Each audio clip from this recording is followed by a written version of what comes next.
You're not real!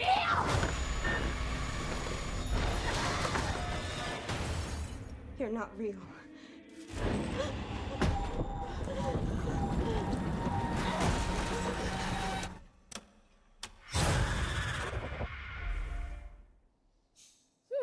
That was a look at Rings, 15 years after the American version of The Ring hit theaters.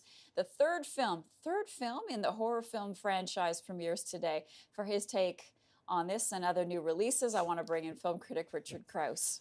So Rings is the third part of the American franchise, but this is huge in Asia. It started with a novel by Koji Suzuki that was kind of a sensation. Then a movie called Ringu in 1998, which was fantastic.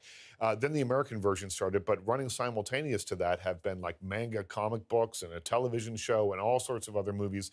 This is internationally a huge franchise. And now we're back for the third American version called Rings. It takes place 13 years after the events of the last movie. The videotape that kills people 7 days after you watch it is still making the rounds.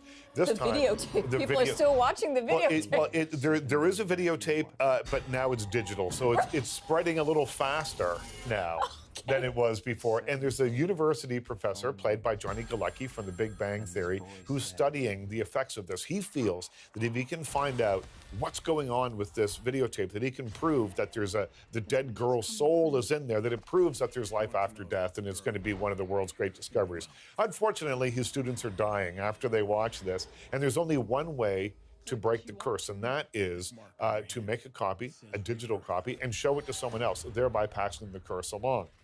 The movie centers around two characters, Holt and Julia. He's in school. He's seen the tape. She's his girlfriend. She makes the grand sacrifice. She watches his copy of the tape, so she takes the curse off him and puts it on herself because she knows that she can get down to the bottom of this mystery. She also says, no one is dying because of me. I would suggest that maybe that protects the movie's characters, but I have a feeling the audience is going to die of boredom watching this movie.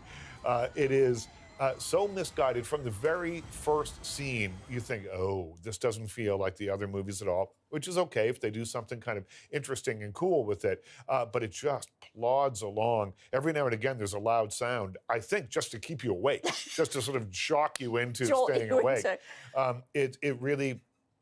It really just goes on a little bit too much.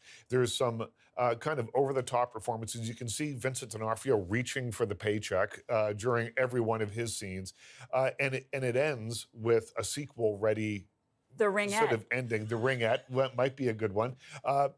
Or Lord of the Rings or something, Lord of the Evil Rings. But it ends with the words, evil won't stop, which to me sounded not like the promise of a sequel, but the threat that there might be another one of these movies coming along. That's the scariest thing about this movie, is that there's more to come. I literally wanted to die 7 minutes into watching this movie. You wanted to watch the video. 1 star. Okay, yeah, I figured you were going that way. And even 1 seems generous. Okay, the next one, I really wanted to see The Comedian. Yeah, this is, okay, so Robert De Niro is reteamed with Harvey Keitel. Who doesn't want to see that? They were so great together in Taxi Driver. He's reteamed with Charles Grodin after Midnight Express. Who doesn't want to see that? That's almost irresistible for a film geek.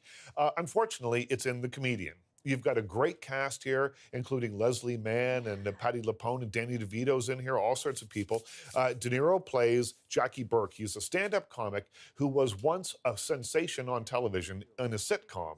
And imagine Bob Saget. So you've got him on Full House, and then you go see him do stand-up, and your skin peels back because it's so raunchy. That's what this guy is like. Okay. We meet him when his glory days are pretty much over, and he gets arrested for beating up a heckler in a club and all sorts of stuff. When he gets out of jail, he's on the comeback trail. And, that should be interesting. The movie kind of falls apart because you never for 1 second buy into Robert De Niro as a stand-up comic. There was no way that you pay to go see this guy be funny. I thought that after making The King of Comedy with Martin Scorsese, that this might be sort of an interesting bookend.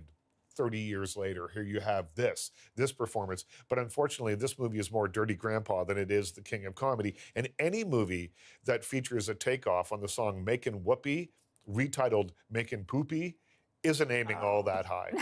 So it's 2 stars because it's Robert De Niro and Danny DeVito and other actors that I like. But that's the best I can Oh do. dear. Okay, it's Super Bowl weekend, right? As you Yeah, point it's out, Super Bowl people just weekend, aren't going to and the not a lot theaters. of people are going to the movies, so a lot of things just get placed in the movie theaters right. as placeholders. Okay, Richard Crouse, thank you so much. Thanks for having Better me. luck next week.